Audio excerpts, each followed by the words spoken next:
Hey, what's going on, Glory Hunters? This is my passion project, soccer, football, and the whole world.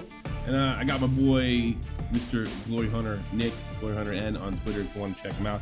And we're going to go over the world of football. We're definitely going to be getting into the Liverpool tragedy, in my opinion.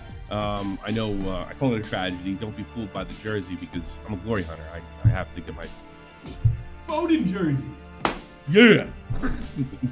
Hey, that's who I am. I'll take it off and I'll take it off and I'll have Salah on there. That's what a Glory Hunter I am. But I got Nick here, so we're gonna get into the Liverpool thing and the whole thing in the league. It is a Friday, and we're coming up to a weekend, so we'll have a lot to talk about Monday. That's what we're gonna be doing in the future. Mondays and Fridays, just before it all goes off and just after it goes all off. So let's start off with our first story. Let's click it right here, and it's a continuation of something that we talked about a little last week when Green Man was here. Nottingham Forest has today submitted formal request to the PGMOL to release. What does that stand for exactly? Because I'm learning here still. I don't know off by heart. But that I got to say that's some kind of authority inside of.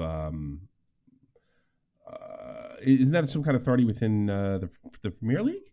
Because I've seen. Yeah. I think they're in charge of the referees, I believe. Oh, okay. Okay. I think we got that down. All right. To release to the public domain the audio recordings between officials during yesterday's match. Of course, that wasn't yesterday. In Everton at Goodson Park, the club has requested this to be shared for three key matches: Ashley Young's challenge on Gino Reyna, Ashley Young's handball at the 44th minute, and Ashley Young's challenge on Callum Hudson-Odoi. I hope I'm saying that name correctly. Now, this we did talk about this before. I particularly criticized Gary Neville because he just seems to. I'm sorry if this was a one-time thing, and I'm not saying they handled it perfectly by going out and suggesting the guy was a Luton fan. I don't know if that was smart. After further thought, that was stupid. But I think I got caught up like they did in the outrage because 3 is unacceptable, and I think the fact that they Forest did themselves no favors by saying this is the fault of a Luton fan. Because, look, you can't be scanning everybody's fan. Somebody's going to be a fan of some team. I mean, they're in the football business, like that's working these referees. But I do think there's something to be said here. Gary Neville's solution to the problem seemed to be shut up and go along. Let's protect the integrity of the game. Of course, when an official's blowing 3 calls in a row and the entire United Kingdom, Scotland's fine. The entire country of England can't seem to work VAR. They're like an old man, an old boomer behind a new Apple OS or something like that. It sounds like that Forest is putting their money where their mouth is a little bit here. They're demanding the transparency that Gary Neville seems to want to just hold up by everybody sort of agreeing to it. And I don't know. What do you think about this? Have you changed your mind about it? Is it much to do about nothing? You seem to be sort of on my side. I think their outrage is well placed. Maybe their wording isn't. Yeah, I think the outrage is certainly well placed. I think, like we said on the last one, I think those were definitely wrong decisions, all 3 of them. So to have 3 go wrong like that, I think they definitely should be questioning it. But I can kind of see where Neville was coming from in the fact that instead of going to Twitter and complaining about it out loud, like blaming this Luton fan on Twitter, they could have just gone down the official channels and put in the complaint and put in the request for these things without making a big media fuss on social media. I agree with that, but Neville was a little more direct. Neville was shut up. He wasn't as well thought out as your statement. He wasn't as reasonable as your statement. In fact, he engaged in a lot of the things that he complained that Nottingham Forest did. He was just shut up. You're ruining the integrity of the game. Here's what else is ruining the integrity of the game: the guys that continually blow it in the booth. That's a concern. It didn't seem to be much of a concern to Mr. Neville. I'm sorry. I like Gary Neville when he talks about football, but when he talks about life and politics and stuff like this, I think he really misses the mark. I think he just sounds like a player, for lack of a better word. He just sounds like a regular person, a regular player. I don't think he really adds much insight, and I don't think he really thought about what he was saying. There seems to be no concern, and this includes ESPN FC and a lot of the English media, that this has happened so often. They're passing this off like this was a freak accident at one point in the game that a manager or a team is making a big deal out of when mistakes happen. This was 3 times in a row. That is cause for concern. That doesn't mean that the game was fixed. That means there's a potential of mass incompetence that also hurts the integrity of the game. Is that fair? Am I off here? Yeah, I think that's completely fair. You're definitely hurting the integrity of the game with all these wrong decisions. You know, people have complained for years about the quality of refs in the Premier League, which is the richest league in the world. It's the biggest league in the world, Best league and in the yet world, they yeah. seem to have so many issues with their officiating. Is something that is unacceptable, and certainly, if instances like this, you know, continues the conversation about that and maybe can move towards, you know, getting a resolution there, then I think it's certainly a positive thing that can happen. But yeah, I think it's definitely hurts the integrity of the game as Neville sees it by having these officials that keep getting things wrong in the Premier League. You know, this isn't the first or the second or the third or the This was happening 10th in October. times This was this has happening in happened. October almost on a weekly basis. Yeah. So he behaves as if it doesn't happen. Here's another thing I like to tell him, Mr. Neville. Shut up is cover-up language. When you tell people to shut up, whether it is or not, whether it's meant to be or not, rather, it gives that gives rise to conspiracy theories. You know, and certainly, again, all sides could have been a little cooler on this. I mean, he didn't have to ask anybody to step down. They didn't have to ask for a Luton fan. Say it was all about a Luton fan. What they could say, they could have went to Twitter and said, "This is outrageous. This is 3 in a row. We want this looked into. Whether it's something wrong in the booth because we warned the league about this particular official. By the way, this official's been picked up for the Euros." we've warned them, and 3 in a row they blew. We want an investigation, whether it's mass incompetence and if they really wanted to be daring or something worse. That's it. That's their statement right there. And I'm sure there's something worse probably could have been edited out too. Let's keep going. What else we got? Bayern Munich supporters have petitioned the club to retain Thomas Tuchel. I mean, just because I don't get what's going on. First of all, I'm living in Germany. I'm not hearing any of this, but you know, I'm pretty far from Bavaria. Their head coach next is saying the other candidates don't hold a candle to the 50-year-old, which you would probably agree with. If I'm not, you're a big fan of Tuchel and you liked him at Chelsea. Yep. A petition, we want Jupel and not Ragnick, has more than 100,000 signatures, having been launched on Tuesday. There's more to the tweet than that, but let's get into that right there. And then this is going to be a theme with, and I've mentioned this to you before. This is going to be a theme, and for 2 different reasons, and they seem to sort of reverse on each other during the season. Announcing you're leaving before the season's over. It's stupid. It's dumb. It looks like it may have affected the Liverpool situation. I'll get into that more later. I got to be honest with you. I'm for him leaving now because he's created through the media. And I think they went to him and said, "Tom, we're not going to pick you up. Just announce now so we can keep the fans at bay." I think that's what probably happened here. And now he's looking at where they're in the semifinals right now in the Champions League. Yeah, I believe. They're in the semifinals. So all of a sudden, he got us to the semis. You know, like, he didn't get us to the semis last year. I think he's created such a bad situation by going to, and like the idea behind his announcing was to calm down the situation and not create a circus. I think the idea behind Klopp's announcing was so rumors didn't leak out, so not to create a circus. In both cases, they created a circus. You know, and they completely revolved because people were saying it's good. Like I was arguing with people, they're saying, look how well Liverpool's doing that they announced, and look how bad that Tuchel's doing, and now the whole situation is really reserved to Klopp's in a lot of trouble, and Tuchel's looking like he might be a Champions League contender, if not winner outright. What's your take on all this? Well, first off, I think it's comical that they initially wanted Tuchel out, and so he announced he was leaving to calm the fans down, and now they're petitioning because they want him to stay. FC Hollywood, baby. That's just brilliant. But I mean, I've been saying all season, I think people are focused too much on the fact that Bayern Munich aren't winning the Bundesliga title, and ignoring the fact that this Leverkusen side has been ridiculous. I've said it all season, and so the fact that Tuchel has got them into the semi-finals of the Champions League. All right, yeah, they're not performing to the level they should be in the Bundesliga, but they're still the second best team behind a historically good Leverkusen side. I think it was way overblown to kick them out as early and quickly as they did anyway, because this is one of the best coaches in the world. He's still the second best team in the league behind a historically good Leverkusen side, and now Champions League semi-finals. And now all of a sudden they want him to stay. It just shows they jumped the gun in the first place, getting rid of him.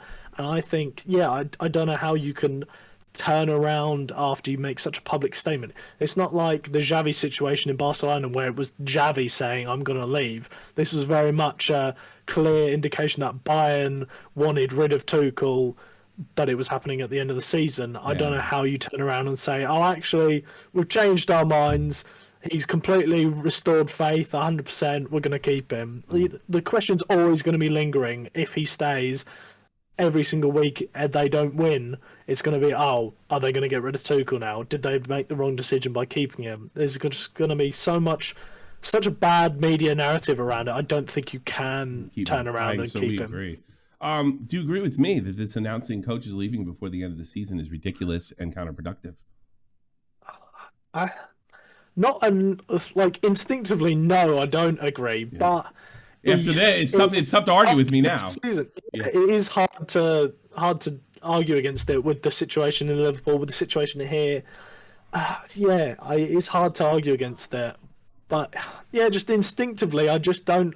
I can understand the logic behind like Klopp's decision and like this decision where they were trying to put out fires. Like I can get like that, but it's definitely shown with what's happened this season that you probably are right. That is just not the right decision at all.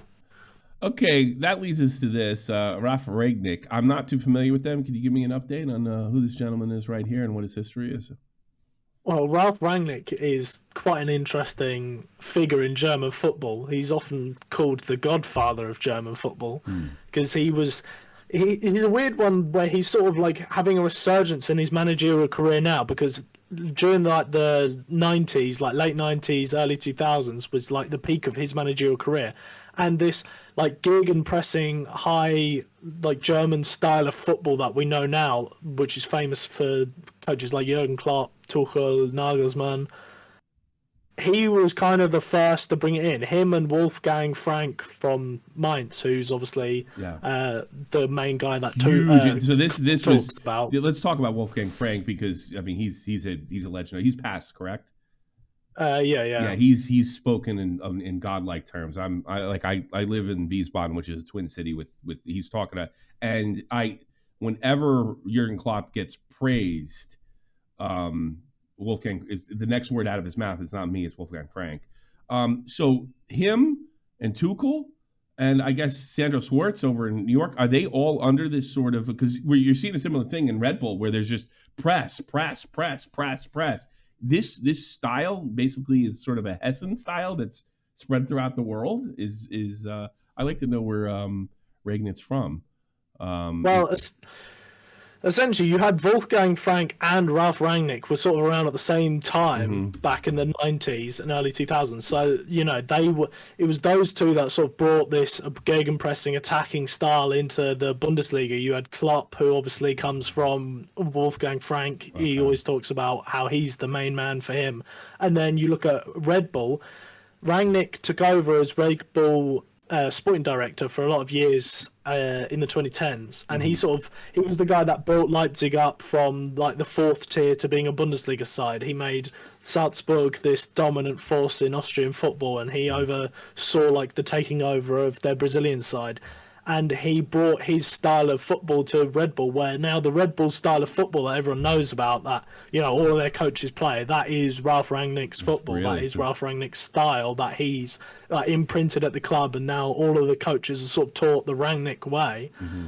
And so he's a really interesting figure where, like he dropped off as a manager, then he became a sporting director for a while. He came back into management with like a disastrous half season at Man United, but to be fair to him, like that was a terrible situation anyway. Seems like it's terrible for anybody to go there. Yeah, exactly. Yeah. But he's recently taken over Austria after Manchester United, and he's done quite a good job. I was talking to someone in our Discord earlier, talking about how he has a 61% win rate with Austria. That's a pretty good win rate. He was in charge when Austria beat Germany, 2-0 under Nagelsmann. That was Rangnick. And their last game they beat Turkey 6-1, and Turkey finished top of their Euro qualifier group. So they're no bad side to beat them 6-1. So the way you sound is this guy is extremely influential, and like he changed the game. Like you're seeing this in MLS in New York, who, by the way, barely made the playoffs, and now they're top of the table. They're going to make a run at the Supporters Shield as things look so far. And Sandro Schwartz was under Jurgen Klopp in 2004 when they got promoted to the first Bundesliga. So this guy he's a pretty heavy figure. This is not the worst guy to take over Bayern next year. This could work, but this is also a huge jump for him in going like from the frying pan to the fryer. How do you think that he got? How do you think he does in Bayern with the emergence of Leverkusen next year? Because that's going to be a dogfight. There's your derby right there. Because there's no true derby for Bayern from what I can see. Their Klassiker is just like whatever. Not that it's not an important game, but I don't get it's not like this weekend when you got Arsenal and Tottenham. That's a real derby. There's general hate there. How does he do against Leverkusen next year? Does he win the league? Is it going to be a dogfight? Will it be close this time of year next year? What do you see? What's your guess? It's a really hard one to call because, he's this hugely influential figure in football, but he's not quite got. He's one of these managers where he's got this huge influence, but not necessarily the success behind it. If that makes sense, you got like a Marcelo Bielsa and like even Wolfgang Frank, where they didn't win all these trophies like Klopp, like Pep Guardiola have, but they obviously had this huge impact tactically on the game. And so it'll be interesting to see because he's never really been a manager of a big club ever. I think the biggest was Schalke for like a year in the early 2000s. So it'll be interesting to see how he adapts to a big club like Bayern, whether he's got like the ability to manage these big players and big personalities is going to be a huge question. And there are some questions behind like the lack of success that even Leipzig have had, like even with the great players they've had, and like Nagelsmann coming in. There are still some questions about Rangnick, so it's a hard one to tell. I think Leverkusen will be up there again next season. Probably not quite as good as they are now because if they're able to keep, assuming they're able to keep the team together, why not? Well, I just mean in the fact that I doubt they'll be unbeaten again next season. Oh well, yeah. What they've got. Yeah, but if they only drop 3 games, they're in the running for the title. Which is I don't think that's somebody's going to beat them eventually. I just don't know if it's going to be this year, and I have to admit I'm kind of rooting for them. This is a tremendous feat. Even just shocking the world yesterday. It's just like we were joking around as we were putting the game on in the 90th minute, like, oh, watch, they'll turn it around. This happened too often, and I got the game on the Dortmund Leverkusen game on my screen before I got it on our screen, and I started. He thought I was joking. It is pretty amazing. Zabby staying. Another manager that announced too early, if you ask me, and I do wonder if that had a negative impact on. Why do you think he's staying? I know I don't buy their whether the job's not finished here bullshit. Sounds like a politician, but what changed his mind? Do you think? This one's a really weird one because there's been a lot of conflicting stories coming out about it. You've had recent rumours saying that apparently it was the Bayern board that wanted rid of him the Barcelona board, that wanted rid of him in the first place, and that's why he was leaving. But then they've decided that the financial to pay him off would be too much, so they kind of wanted him to stay. And so that's one of the rumours. Then another rumour was obviously what he was saying, that he was fed up with it and he wanted out. So it's a really hard one to know why the hell he was leaving and why the hell he's now staying. But, Xavi and Barca have always been like, he spent almost his entire career at the club. He's such a legend there. And they were so gung-ho to get him prior to this. They appointed Koeman as a short-term manager in the hopes that Xavi would change his mind and join. So, yeah, maybe it was just a change of mind above, and they decided we're going to just like double down and I'll really offer him, a lot of things to stay. Or maybe he was in a position where he was fed up with it, but maybe they're sort of like turnaround in form ever since he announced they were leaving, because they've had really good form since then, sort of changed his mind where he's like, oh, actually, my project here is working, there is a future to this, I actually want to stay and see. And his Champions League elimination, I don't think anybody in the office could take that even seriously or hold it against him the way that went down either. I mean, that elimination, that was, the Nottingham Forest should write a letter about that one too, if you ask me. So yeah, if I had to guess, it's probably money. With everything, it's because of what the damage that Barcelona did over the last 10 years or so. It's probably money at the end of the day. I don't really think it helps them or hurts them one way or another. They were never in the running for, and I said Xavi before because I'm so used to say, but they were never in the run for Xabi Alonso, correct? And he wouldn't play over there because, he's a Real Madrid guy. I don't think he'd be a coach of a Barcelona. That would be a big time betrayal, I guess. No, it is. So this really doesn't fit into my narrative where you should announce early. This is probably something where they wanted rid of him, and it just there's nobody else out there, And the biggest coach they can't get because he's Los Broncos player, So that's that. Real quick, we got a bunch of little stories like this. Mr. I Miss High Fives from Black Kids. Conor Gallagher. I watched that. There's no way that he did that on purpose, right? He puts his hand on the kid's shoulder as he walks past, like he acknowledges he's there. Like he missed a high five. I've missed a high five or two. It doesn't mean I hate nobody. I felt sorry for it. And good on Chelsea defending him over that situation. But we're hearing some more interesting stuff when it comes to him going to Newcastle. What is Chelsea doing next year? They're just going to sell everybody again? They're going to sell all their good players? Because I got more Chelsea potential sales coming down the pike as well. And like, what do you do if I know you have your home team, but when I met you, you were a pretty hardcore Chelsea guy. What do you do going forward? I mean, this is really talk about United because they're probably the bigger name, but this is pretty dramatic from a team that only won Champions League just a couple of years ago. What do you do? Like, how do you fix this? And is this a good start? I don't know. I mean, I like Conor Gallagher personally. I like him to an extent. I think he's a good player, but not necessarily perfect for a top team that wants to keep the ball like Chelsea are probably going to try and be. Mm-hmm. Like, you wouldn't see him playing for a Pep Guardiola, maybe a Klopp. Not a ticky-tacky guy. Yeah, exactly. He's more of a run around, win the ball, hit him on the counter sort of guy rather than a keep the ball, pass it around. Mm. And so that sort of makes sense stylistically. You look at the other players that Chelsea are buying, they're going in that direction. But the main reason that Gallagher's probably on the chopping block is money. Chelsea obviously spending massively, and they're going to be reliant on selling to keep FFP. And Conor Gallagher's from the academy, so all the money they make off of a Gallagher sale will be pure profit for the books. Gotcha. And so you get like a 40-50 million for Gallagher. That's really good for the FFP. So that's probably the main reason he's going out the door.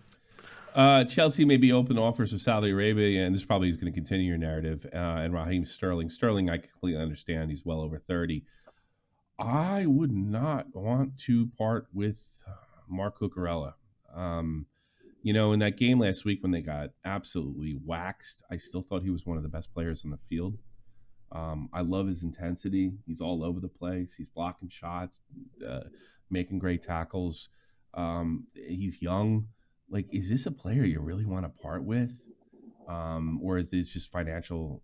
Just what you were saying before is just financial constraints and the amount of spending that's coming in, sort of forcing something like this if he's going to Saudi. Well, financially, yeah, they're in a position where obviously Chelsea needs to sell. Obviously, Sterling makes sense. His age doesn't work for the rest of the squad, and he's not had the best of seasons either, so it makes sense to move on from him now, and he's going to be a bigger contract. But yeah, Cucurella, I agree. Where I think the left back spot, you've obviously got Ben Chilwell, Mark Cucurella, you've got the young Matson out on loan at Dortmund, who's shown promise. You've got Levi Colwill, who can play there in the squad, so that it makes sense that they want to sell a left back. But I agree. Well, I would keep Cucurella. I think Cucurella has showed more this season than Ben Chilwell. I think Chilwell's form has been horrendous this season, whilst Cucurella has been a positive light. So if anything, I'd be selling Ben Chilwell there out of the two of them. But clearly, it's sort of been the narrative since Chilwell's joined and since Cucurella's joined. The club has always seemed to prefer Chilwell over Cucurella, and so he's always the one in talks for being sold. I really like Coqueret. So he's really he's a hustler, and I noticed when they were going a couple goals down, he was still in the game. So that's always a good sign for me. Real hustling Spaniard, and it'd be sad if they let him go.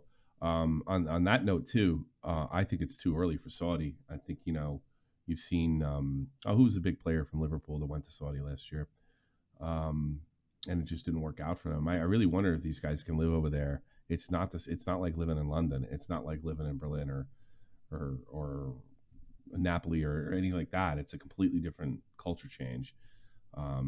Especially for I've been to Spain. They're party people. I don't know. I mean, I'm sure a big footballer could pick up chicks, but I don't know if that's the place you want to be doing it when you're single man. and a little too early to go to Saudi or him. I'd rather see him stay in Chelsea as well. And I think make Saudi like MLS. Make it a retiring home. Why go now? And because you get your money, you get your big check, you're set for life, and all that stuff. But you lower your value as a player, and it's very difficult to get back. One guy that I see it every week when I watch Galaxy. I look at Ricky Puig, and I'm like, you don't belong here. You really belong in like some of the things that he can do. I mean, I'm grateful for having him in MLS, but he just doesn't belong there. And I feel like Cucurella would kind of limit himself, definitely take down his worth if he was to leave for Saudi just the same way. All right, now the big story of the week is, of course, I knew it was going to happen. I absolutely, I saw it coming. I saw it coming. Like, and this is the same thing in hockey too. A team could be top, vying for a championship. They have a big game, and then their biggest rival comes in, even though their biggest rival hasn't done squat. I mean, Everton's just above a relegation battle, barely. They probably would have been safe if they probably could have afforded to beat Liverpool, but no, they came out and they looked like a Champions League side. One of the problems I saw in this match is Liverpool looked exhausted. At one point, I don't know if you're even going to believe me when I tell you this, I think it was after the second goal Everton scored, Klopp had a smile on his face. And the way I read the smile was, first of all, it's just like, we can't do anything. We're done. And he almost seemed to be admiring the play of the opposition team. And, he went into press conference and said all the things you're supposed to say to defend your teammates. And I love Jurgen. He's great. I hope I get to see him downtown when he moves here. Because I just want to say, hey, coach, and see what he does. Because when I see the Wiesbaden coach, that's what I say to him. And he goes, So I'd love to do that to Jurgen. He looked mentally checked out. Obviously, Darwin Núñez took a lot of criticism. I mean, he couldn't hit the backside of a barn with a shot. And Mo Salah's form has not been the same since the injury. He's missed point-blank shots.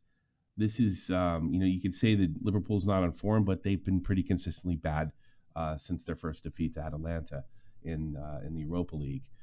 I'm not going to ask you if they're out of it. I'm just going to ask you, am I on to something? Are they done? Are they mentally done? Probably, yeah. I mean, the fact that it's all come after that first loss to Atalanta sort of suggests that their confidence and everything took a knock from that loss. And certainly that first loss in the league against Crystal Palace the other day certainly felt like, right, the title's sort of over now for Liverpool. And then all of a sudden, this loss to Everton is pretty much the guarantee, yeah, this is donezo. So, yeah, I think it's definitely a mentality thing where Klopp, those players, they sort of saw it coming after the Atalanta loss, and then now it's here, it's happened, and yeah, I can't imagine they've got any hope left of winning this title. Wouldn't it have been better to come out now and say you're retiring? What as opposed to when he did? Yes, because initially it had a boost for them. Initially, it's like let's win Kloppo one last one as he goes out, and I think that narrative's hurt them and exhausted them long term. I don't agree with this. I don't like this stuff. I don't like when they come out early. I didn't like it when he did it with Mainz, and he did some crazy stuff when he was in Mainz. Well, we stay in the league, then then I'll go, then I'll stay, and then he's going to Dortmund. We understand you're going to Dortmund, you know. Well, I didn't understand at the time, but that's different. I was in Iraq and I was very upset. But,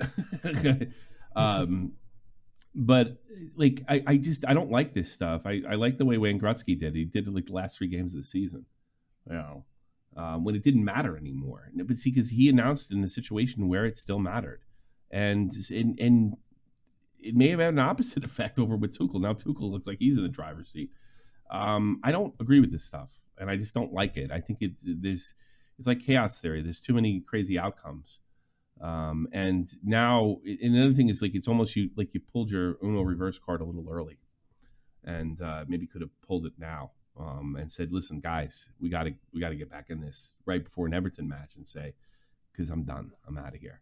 I mean, imagine what an impact that would have had on those guys. Because I don't think it's a motivation thing, and I'm one of those few fans. I know you disagree with me on this. They play too many games, and they're gonna be playing more next year.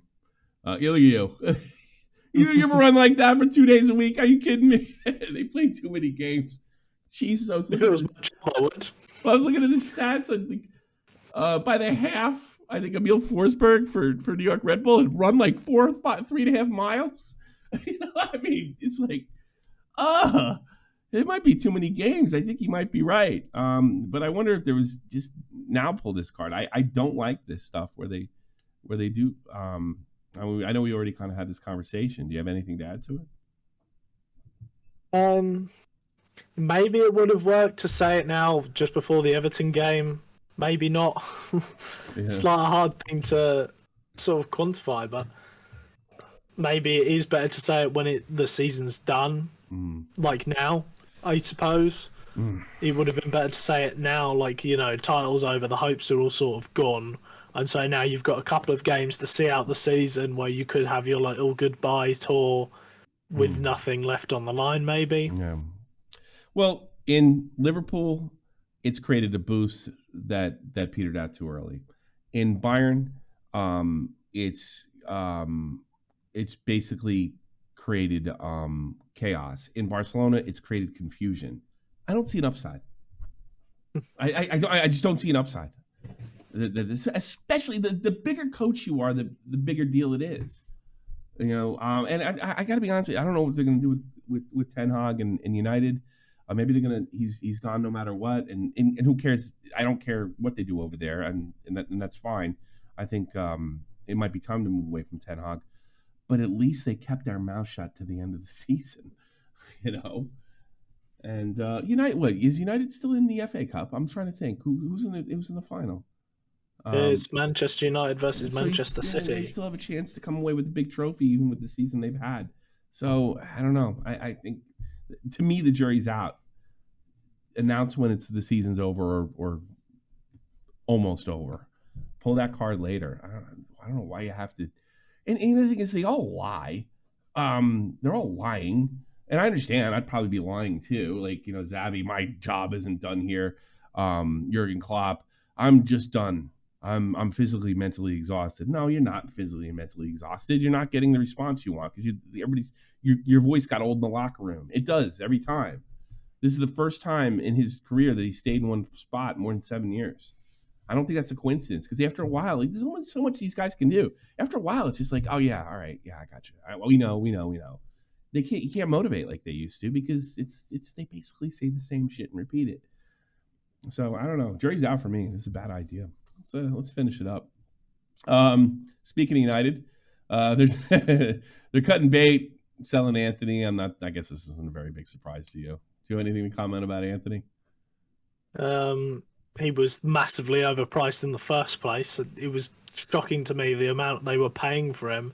After watching him for Ajax, I never thought he was Really that amazing anyway.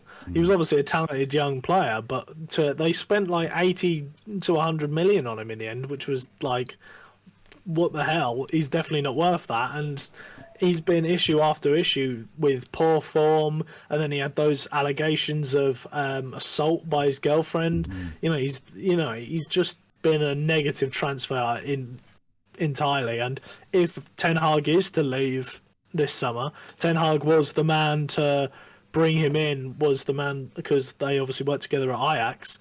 It would make sense that if Ten Hag's going, you sell Anthony as well, because the guy who brought him there and is going to be his biggest ally in the squad is also out the door. And yeah, he's not been good enough. Like, no argument. Sense. Cut ties, cut your losses, moving on. FIFA's close to agreement with Apple for a new 32. They call it a new 32 team month-long tournament held next year between June 15th and July 13th. The deal goes through. This will mark the first time FIFA has agreed to a single worldwide contract, and that leads to a bigger. Like they act like it's a new thing, like it's like Leagues Cup or something like that. It's not. It's the brand new. We've known about it for a while now. FIFA Club World Cup that absolutely nobody in Europe is even mildly taking seriously. This would be. Doesn't even have the respect of the Confederations Cup. This, like, in a perfect world, but I'd be total hypocrite. In a perfect world, this would be great. You take all the Champions League teams from all around the world and they fight out in one big tournament. Awesome, right? It's too many games, man. And now we're going to have 3 big tournaments, Euros, this thing, World Cup. It is too much. I mean, these guys don't get any time off in a normal season. We're talking 5 to 6 weeks before they got to be back in camp. I even saw it with Van Wiesbaden. I realized, like, these guys we just got promoted, and I'm already sitting in the stadium in August. I mean, we just got promoted. This is too short. What's your feeling on this? Like I said, perfect world, love it. I don't think it'll matter to Europeans. The other thing is it's super top heavy. The UEFA, I mean, United City's going to run through this. Let's be honest. They're going to crush everybody more than likely, especially if they can keep even a half of the gang in that club. What do you think? I think adding an extra tournament could be too much games. I'll agree with that. Okay. There. I think they're not horses, Nick. They're people. They're not horses. But an extra tournament, maybe. Yeah. Maybe it's one of those things where its popularity explodes over here, kind of like the Leagues Cup over in the US, where once it was on and happening, there was a lot more hype for it. So maybe once it actually happens, teams are playing, maybe fans over here can become more into it. But yeah, there's certainly like. What if Pep sends a B squad? What if Pep doesn't give a shit and he sends a B squad? That's not impossible. There's always a good chance of that, but obviously it's going to suck from like the media standpoint where you don't have the big names playing. But with how financially the European clubs are way ahead the rest of the world, maybe the B squad for City playing against these South American teams. The only way you sell this thing is if there's an upset. If Leon from Mexico runs the gambit and wins the tournament or something like that, or an American team or something like that, or maybe even a South American team. But like this is I mean, I can't see, like, me personally, like, I would love this thing to work. I think it would be awesome to have a Club World Cup, and it's obviously a serious tournament. It's not like a week thing or what they used to do. This is a lot more. They're trying to make it more serious. I just don't see. I can just see the the UEFA coaches saying, I'm not losing Haaland. I got a Prem to win. I'm sorry, and that's like the whole point. I don't see an upside whatsoever. But you were saying I interrupted you. I apologize. Yeah, so maybe if City are sending out the B team, like Alvarez plays over Haaland and Mm. Kovacic plays over De Bruyne, maybe the quality of the B team will be more on par with those in like Mexico and South America, that it ends up being a more competitive tournament, Yeah. if not the biggest names playing. I think I still think they'd win. So probably, Alvarez is a great player. I mean, he's one of the best players. He's an I mean, awesome yeah, he's a player. World Cup winner, but Yeah. even still, you got to think they've got more hope of it being competitive if they do that, right? Mm. The only American team that I think that'll be in it is the Seattle Sounders. They won it, and they will get absolutely ruined in the condition they're playing in right now. They will get like annihilated. Like forget UEFA. I think an Asian team would wipe them out.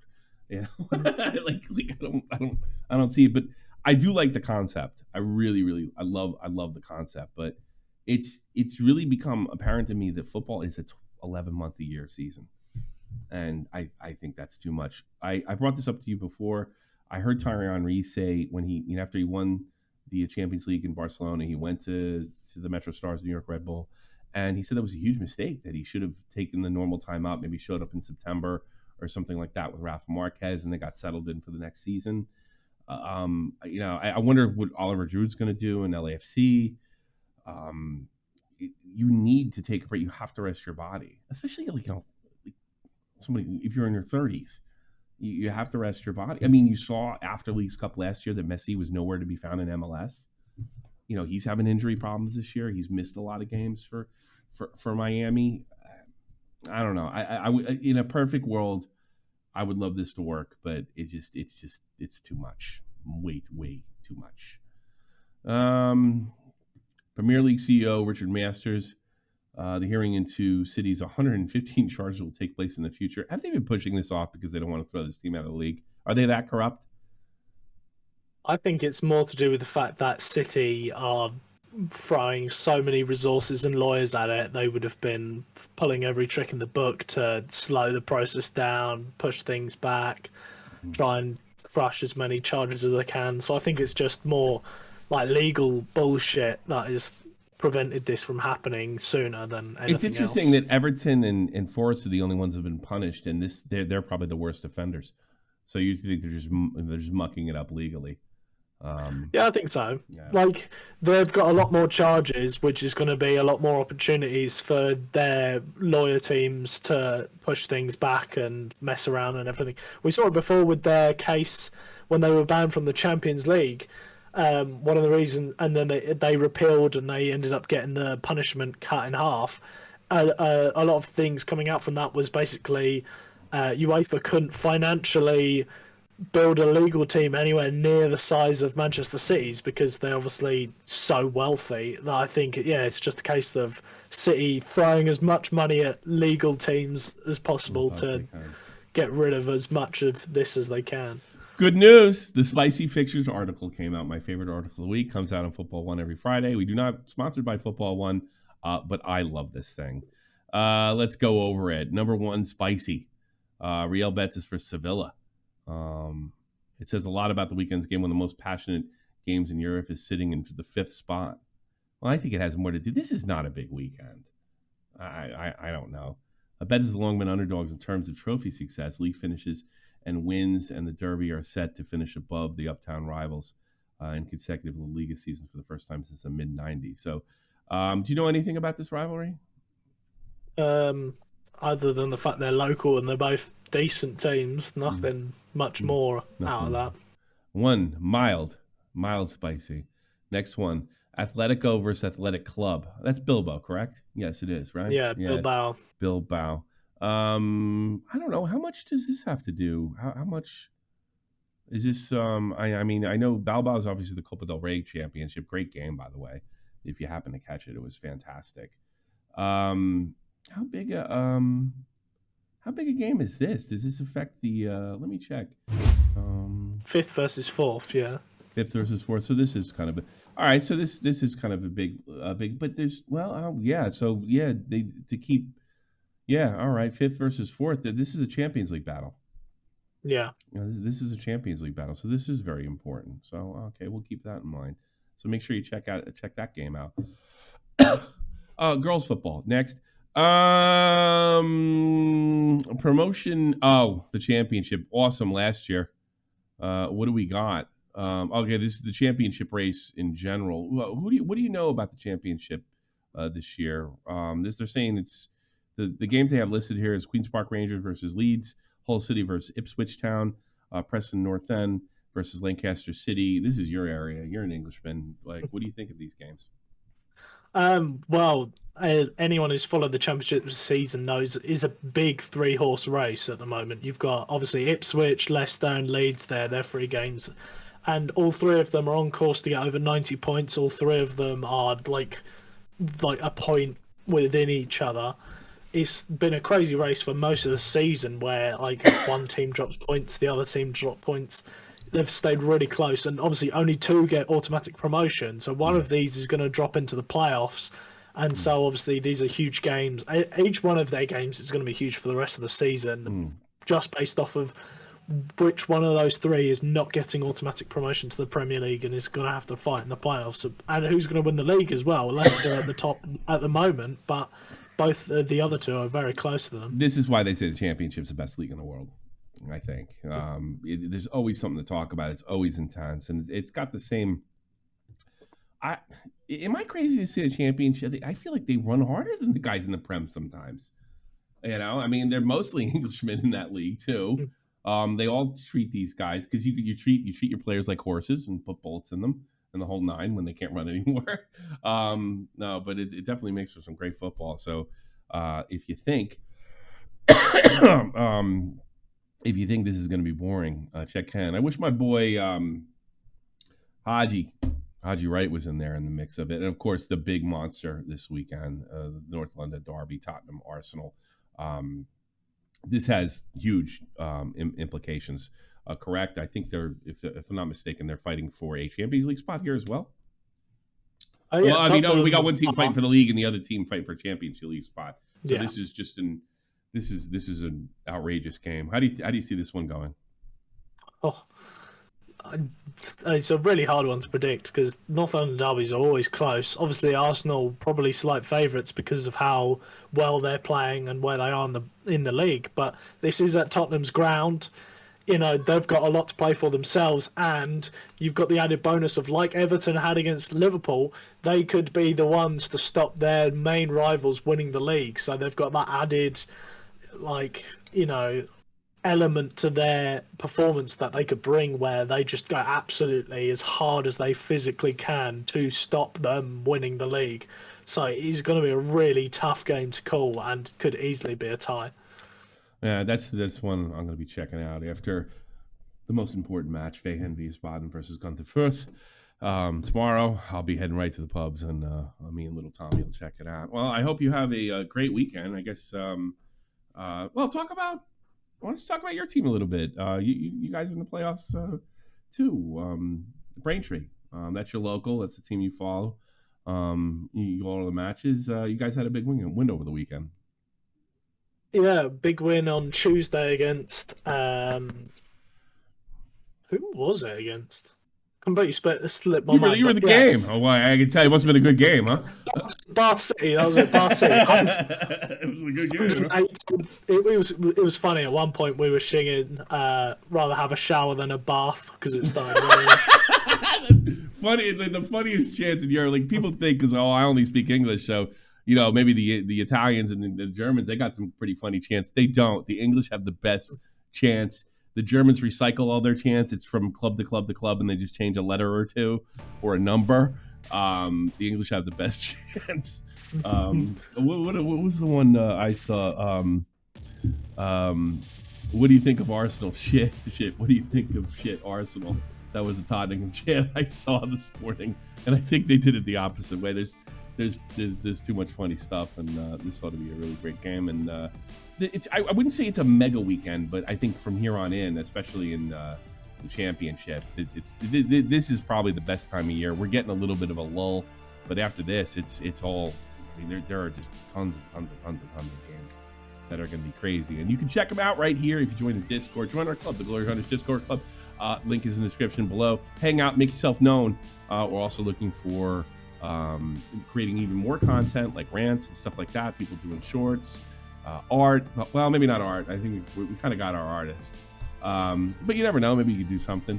Hang out with us, talk to us, make yourself known, move up the ranks, become a Glory Hunter yourself, like us. That's what you want to be, right?